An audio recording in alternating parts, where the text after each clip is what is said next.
সবাইকে স্বাগত জানাচ্ছি। পাশ করে অ্যান্টিবায়োটিকের যুক্তিবিদ্যা দ্বিতীয় পত্রের আজকের আলোচনা প্রকল্প বা হাইপোথিসিসে। চো আমরা একটু দেখি হাইপোথিসিস বা প্রকল্প বা প্রজেকশন বা অনুমান এটা আমরা কি। বেসিক্যালি কোনো ঘটনার প্রকৃত কারণ আবিষ্কারের জন্য যে প্রাথমিক বা সাময়িক আনুমানিক ধারণার প্রয়োজন হয়, সেই প্রাথমিক বা সাময়িক আনুমানিক ধারণাকে আমরা বলছি প্রকল্প। এবং এই প্রকল্প হচ্ছে বৈজ্ঞানিক আরোহের ভিত্তি। যদি আপনার কাছে একটা অনুমান না থাকে, একটা হাইপোথিসিস না থাকে, আপনি টেস্টটা কি করবেন? তার মানে এইটাকে আমরা বলতেছি বৈজ্ঞানিক আরোহের অবিচ্ছেদ্য অংশ। এবং এই প্রকল্প কিন্তু সবসময় সত্য নাও হতে পারে। মানে প্রকল্পটাকে আমার টেস্ট করতে, মানে hypothesis is to be tested and it, মানে এটা কখন সত্য হবে যদি এক্ষেত্রে আমরা ইতিবাচক পাই, আর কখন মিথ্যা হবে যদি আমি এটাকে ইতিবাচক না পাই। সো এই জায়গা থেকে যদি একটু দেখি, প্রকল্প হচ্ছে সত্য অনুসন্ধানের একটা প্রথম ধাপ। এটি যদি প্রমাণিত হয় তাহলে এটি হচ্ছে সত্য। সেকেন্ড ব্যাপারটা হচ্ছে এইরকম যে এই প্রকল্পের স্তর আছে কয়েকটা। স্তর হচ্ছে বেসিক্যালি মোট কয়টা? স্তর হচ্ছে 4টা। প্রথম স্তর হচ্ছে তোমাকে পর্যবেক্ষণ করতে হবে, যেটাকে আমরা বলছি ঘটনা পর্যবেক্ষণ। এরপরে করতে হবে তোমাকে অনুমান এবং সিদ্ধান্ত গ্রহণ এবং যাচাই করো। মানে এই প্রসেসে আমার হচ্ছে 4টা স্টেজ বা স্টেপ আছে।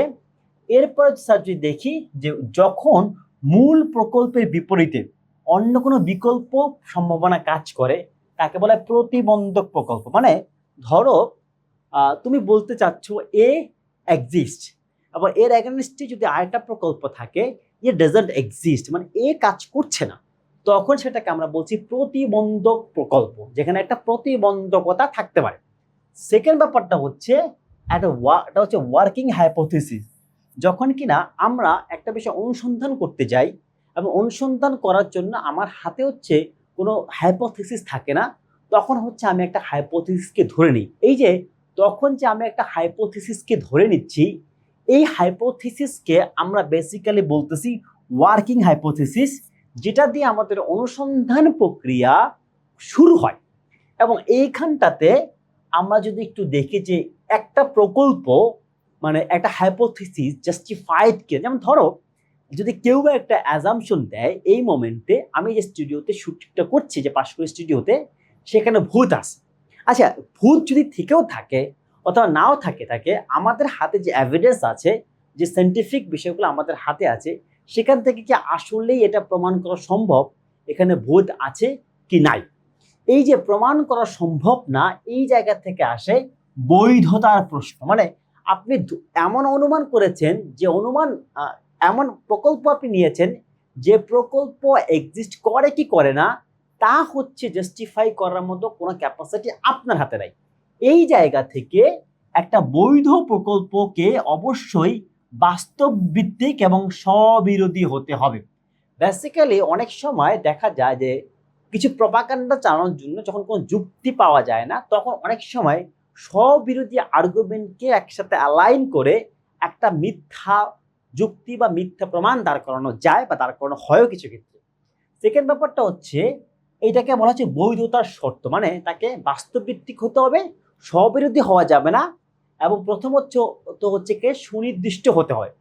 2 নম্বরটা হচ্ছে প্রকল্পের বিচ্ছিন্ন ঘটনাগুলোর মধ্যে কার্যকারণের সম্পর্ক যদি থাকে, সেগুলো হচ্ছে একটা শৃঙ্খলে আবদ্ধ থাকে। এই যে প্রকল্পের বিচ্ছিন্ন ঘটনাগুলোর মধ্যে কার্যকারণের সম্পর্ক থাকলে যে একটা শৃঙ্খল থাকে, এটাকে আমরা বলছি সংযোজন বা যোগ করা।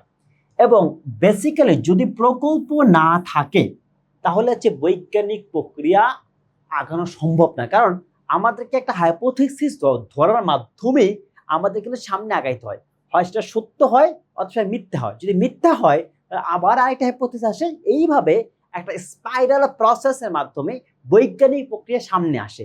সো যদি প্রকল্প না থাকে তাহলে বৈজ্ঞানিক অনুসন্ধান বর্তমানে যেভাবে চলছে সেভাবে হচ্ছে চালানোটা এক করতে অসম্ভব হয়ে পড়ে। সো এই যে আমরা প্রকল্পের আলোচনাটি করলাম, এইখানটা থেকে আমরা চলো দেখে আসি আমরা কি দেখে আসবো। আমরা দেখে সেখান থেকে কোন কোন এমসিকিউ আমাদের সামনে যে পরীক্ষাতে আছে, কোন কোন অ্যান্টিবায়োটিক আমাদের সামনে পরীক্ষাতে কাজে আসতে পারে। Let's go for this. So এই জায়গা থেকে আমরা একটু খেয়াল করি, কোনো ঘটনার প্রকৃত মানে প্রকল্পের সংজ্ঞা কি, এই যে প্রাথমিক অনুমিত ধারণা, এটা একটা এমসিকিউ। সেকেন্ডটা হচ্ছে বৈজ্ঞানিক আরোহের ভিত্তি কি, ভিত্তিটা হচ্ছে আপনার প্রকল্প, এটা এমসিকিউ। এবং প্রকল্প কিন্তু মানে hypothesis is not the truth, এই যে এইটাকে আমার আরেকটা এমসিকিউ, যে প্রকল্প আসলে কোনো সত্য কিনা না মিথ্যা, প্রকল্প সত্য না মিথ্যাও না, এটা হচ্ছে সূচনা। এরপরে যদি আমরা একটু দেখি যে এখানে প্রকল্পের স্তর কয়টি, এটা একটা এমসিকিউ, স্তর হচ্ছে 4টি। হ্যাঁ, আবার আরেকটা এমসিকিউ হচ্ছে এখানে এই 4টা ধাপ কি কি, এটা একটা এমসিকিউ গেল। এরপর হচ্ছে প্রতিবন্ধক প্রকল্প কি, যদি বিকল্প প্রকল্প থাকতে পারে এটাকে বলা হয় প্রতিবন্ধক প্রকল্প। এরপরে যদি আমি যাই আরেকটা খুব ইম্পর্টেন্ট, যে ওয়ার্কিং হাইপোথিসিস বা কাজ চালানোর মতো প্রকল্প কি জিনিস। তার মানে এরপরে বৈধ প্রকল্পে যাই, প্রথম ও সবচেয়ে গুরুত্বপূর্ণ যে এমসিকিউটা সেটা হচ্ছে বৈধ প্রকল্প হতে হলে তার কোন গুণগুলো থাকতে হবে। প্রথমত হচ্ছে সুনির্দিষ্ট, বাস্তবভিত্তিক এবং স্ববিরোধী। যেমন ধরো যে এই রুমে ভূত আছে কিনা, এটা টেস্ট করাটা কিন্তু বাস্তবভিত্তিক কোনো কাজ না, কারণ ভূতের অস্তিত্ব টেস্ট করার মতো কোনো উপায় কিন্তু আমাদের কাছে নাই। এরপর হচ্ছে সংযোজন কি জিনিস, এবং সবচেয়ে গুরুত্বপূর্ণ একটা হচ্ছে প্রকল্প না থাকলে কি সম্ভব না, এইটা হচ্ছে একটা এমসিকিউ। এটা বলছে যদি প্রকল্প না থাকে তাহলে আপনার পক্ষে বৈজ্ঞানিক অনুসন্ধান নিয়ে আসা সম্ভব না। সো কি হলো, যেটা হলো সেটা হচ্ছে এই যে প্রকল্পের আলোচনাটা হলো, এই জায়গা থেকে আমরা প্রথমে প্রকল্পের আলাপটি করলাম, তারপরে গুরুত্বপূর্ণ এমসিকিউগুলো করলাম। এখন চলে যায় একটা সুপার এমসিকিউ বা সুপার অ্যান্টিবায়োটিকের দিকে। সেই সুপার এমসিকিউটি হচ্ছে আরোহ অনুমানের ক্ষেত্রে জানা থেকে অজানায় যাওয়ার ঝুঁকি বা লাভকে কি বলে। এটা হচ্ছে ইন্ডাকটিভ লিপ বা লম্ফ, মানে মানে জানা থেকে যে অজানায় যাচ্ছে, এটা সিদ্ধান্তে যাচ্ছে, এটাকে আমরা বলছি ইন্ডাকটিভ লিপ। একটা বিষয় তোমরা খেয়াল করেছো কিনা, আমরা কিন্তু মনোবিজ্ঞানের যতই সুপার এমসিকিউ দিকে যাচ্ছি ঘুরে ফেরে ইন্ডাকটিভ লিপটা চলে আসছে। তো এই পরীক্ষাও কিন্তু ইন্ডাকটিভ লিপটা বা এই যে আমার আরোহমূলক উলম্ফন যে চলে আসে, আমরা কিন্তু খুব একটা অবাক হব না। তো এর মাধ্যমে আমরা এর আলোচনা এমসিকিউ একটা সুপার এমসিকিউ আলাপ করলাম, যে আশা করি এর মধ্যে দিয়ে পরীক্ষা থাকবে।